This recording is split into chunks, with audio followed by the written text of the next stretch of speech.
Alright, so today I'm talking about buying land in the metaverse. If you've never heard of this concept before, this video is going to blow your mind because people are spending millions of dollars on buying virtual land in a virtual world to make virtual money. So in today's video, I want to show you exactly how these people are making money, who's selling this land, where you can buy it, and ultimately if this is something you should start investing in. Before we get into it, I just want to quickly say that this video is not sponsored. It's 100% free, so what you do with this information is completely up to you. It's crazy though, because I remember when my parents were my age, they already had me, they had stable jobs, they had a physical, real house that they could live in and make delicious food inside of and not get cold in the wintertime. And meanwhile, there's me. I own a rabbit that spits out rainbows out of its mouth on my phone, which is basically the same thing, Mom. So today I want to get deep inside of this idea of buying land in the metaverse because apparently someone spent $2.4 million buying land in the metaverse, which is hard to wrap your head around because if you think about it, the metaverse is supposed to be infinite. There's not just one, there's many. So how is it that buying land in a place that's limitless make any financial sense at all? That's what we're going to try to figure out by the end of this video. So if you're skeptical, you have come to the right place because when I first heard about this, I was skeptical. I'm still skeptical. And when I first heard about it, my reaction is probably like yours. But that's so silly. Why would you? Wait, what is it? Wait, so you're saying that? So the longer you watch this video, I promise the more you'll progress through those phases. So let's get right into it. Hi, my name is Andrei Jikh. Hope you're doing well. Come for the finance and stay for the land before time. It's a tree star, Littlefoot. Remember that cartoon?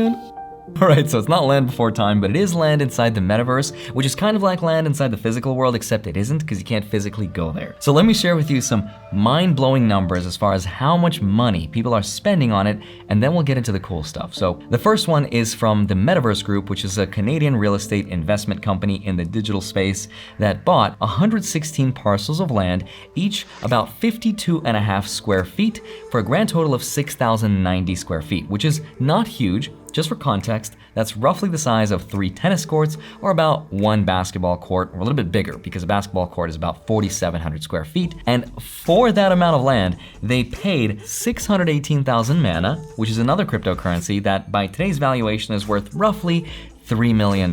Now that was the biggest digital land acquisition in history until recently when that record was smashed by another company called Republic Realm. Republic Realm is another digital investment company that spent $4.3 million buying virtual land inside of Decentraland, which is another very popular metaverse. It's also the same company that created the ultra luxurious Metaflower, which is a mega yacht with a hot tub, a DJ booth, and 2 helicopter landing pads, and all it's missing is Doug DeMuro to review its quirks and features. Now, someone bought that yacht for 149 Ethereum, worth about 650,000 US dollars, which is crazy to me because this year I bought a house for just a little bit more than that. Now, don't get me wrong, a house is kind of cool and all, but it's nowhere near as cool as this yacht that lives permanently on my phone and can do this, look.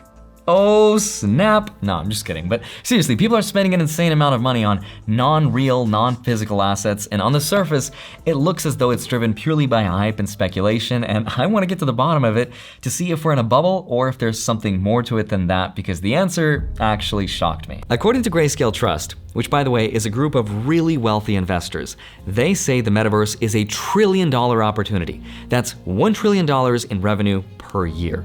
Right now, no company in the world comes even close to making that kind of money, and the land is supposed to play a big part of that revenue in the metaverse. So the question is, how is buying something that is limitless supposed to make you money? The answer is, it's not limitless. There's a limited amount of this digital land, the same way that there's a limited amount of digital bitcoins. Just because they're digital doesn't mean there's an infinite amount of them. If we compare that to real physical land, you'll start to kind of see the difference because physical land seems like it has an advantage, right? Because right now we have real world applications. Physical land is something we can use agriculture for, we can build houses on top of, we can host live events. There's lots of things we can do with land. And land in the physical world is not infinite. There's clearly a limited amount of land, so it should be valuable, right? But it's not always valuable. Take a look at this example. If you want to buy 1 whole acre in New Mexico that's here in the US, you could do that right now for $50. If that's not enough and you want 12 whole acres, which is the equivalent of about 9 football fields, you could do that right now for a whopping $450. The point is, not all land, even in the physical world, has any value, in that it depends on the location and its network effect. Now, when it comes to making money from this virtual land, the strategy right now, at least the short-term one, is to buy the land and to sell it to someone who wants to pay you more money for it, which can sometimes work. But the long-term strategy, and the real reason that people are spending millions of dollars on land, is because they are speculating that someday the land they own will become a place where people come together by the millions, kind of like Facebook is today. Kind of like where Central Park was decades before anyone knew what Central Park would eventually become. So they are speculating that their land will eventually become that place. Now, a way to make money with this land is to charge fees to people that come here. So for example, if you want to host live events, you can charge fees for people that go there. You can also lease your land to someone else and let them take care of it while you charge them fees. Or you can actually host live events with video games or even live concerts. A great example is Justin Bieber, just last month in November, put on a free concert in the Metaverse. Now, it was mostly a publicity stunt for the company that created it, but a lot of people tuned in from all over the world to watch Justin Bieber sing in the Metaverse live. And it wasn't perfect, but people enjoyed it more than they thought they would, because who would have guessed that people don't always want to go to a live concert considering everything that's going on around the world. So this land has real-world practical applications too. Another great example is Snoop Dogg, the D-O-double-G himself, partnered with Sandbox to build a virtual mansion that will house his NFT collection. People can go up to it and walk through it, interact with him, and he'll eventually put on concerts for them. And you can even buy land all around his mansion, which, love that or hate that, has a lot of value to a lot of people. All of this stuff will be a part of how people will make money with land in the metaverse. But this next part is where they'll make most of that money. And that is video games. Here's a great example. There's a super popular video game that's called Axie Infinity. Now this game has over 360,000 players all around the world, with roughly 40% of those people coming from the Philippines and many others coming from Africa. Now this game is known as play to earn, and it's played on the blockchain, and for playing this game successfully, people earn something called SLP, or Smooth Love Potion, which has real dollar value behind it. And here's why that's so important. Let's look at Ghana, which is a country in West Africa with a minimum wage of $2.05 per day. The living monthly wage there is $111.50, but get this, the average Axie Infinity player in Ghana is making anywhere between $140 to $420 a month. That is incredible. Video games like Axie Infinity are literally changing lives all around the world, and imagine what they'll do once they go global and get to the size of games like Minecraft and Valorant and League of Legends and Dota and whatever else kids play these days. Still playing Kingdom Hearts, what's up? But the way that land is integrated into these video games is that game developers create these plots of land as NFTs, non-fungible tokens for players to buy, that they can upgrade, that they can farm, they can level up their creatures on, and upgrade them, ultimately making them more money with. And you laugh now, but the highest plot of land sale in the land of Axie Infinity, which is called Lunacia, sold for $2.5 million.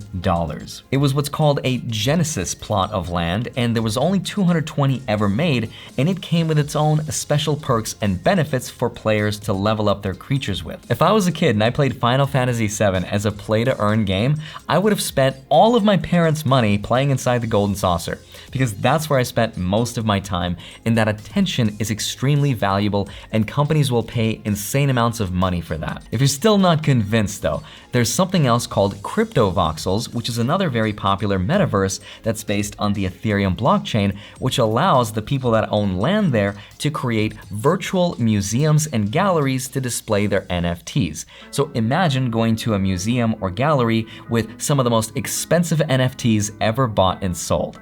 That's kind of cool. Wow, did someone actually spend $12,000 on a Spider-Man NFT? So now let's talk about where you can actually buy this land. Before we buy the land, I think a really legit question is, who is selling us this land? Like, this is a question I've always had for billionaires that own islands. People like David Copperfield, who own 11 islands called Musha Key. Who sold him the islands? I proclaim these islands to be mine. Want to cop some? The people that are selling us these virtual plots of land are the developers of that specific metaverse, because remember, there's not one metaverse, there are many.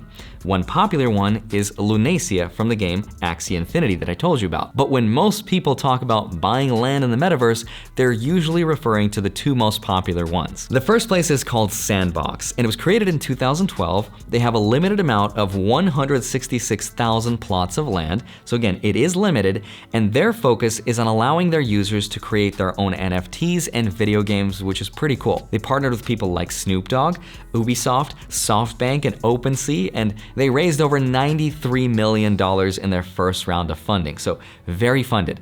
The second place that people are referring to is something called Decentraland, which was created in 2015, and they also have a limited amount of 90,601 parcels of land. Now, they are also very heavily funded, but they also hosted a live event with over 80 music artists. Anyone could join the concert. You didn't need to own land, you could just go there and watch, but you could see how buying strategic land at a place like that could someday become valuable. Then there's also Meta, which is Facebook's metaverse approach, which is more of a centralized approach to this digital universe, and we're gonna see a lot more of that in the future as publicly traded companies will want a piece of this industry. What they'll find out the hard way though is that the reason we find this stuff is so exciting is because it isn't owned by any publicly traded companies. We're just creating these communities for independent artists and people to go there and create and to share their experiences, and we are not the end product where we have to give up our valuable data. And that is also why there's not going to be one metaverse.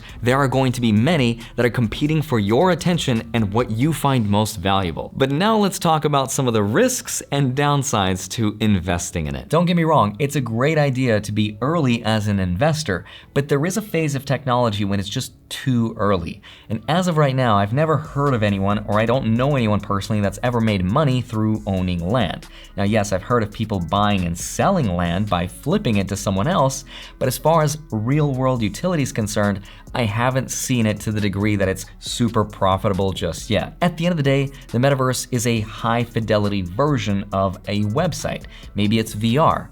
But then again, do you need a limited, highly exclusive, very expensive plot of land to display your products? Or can you buy a $10 version of some land somewhere like you can a website?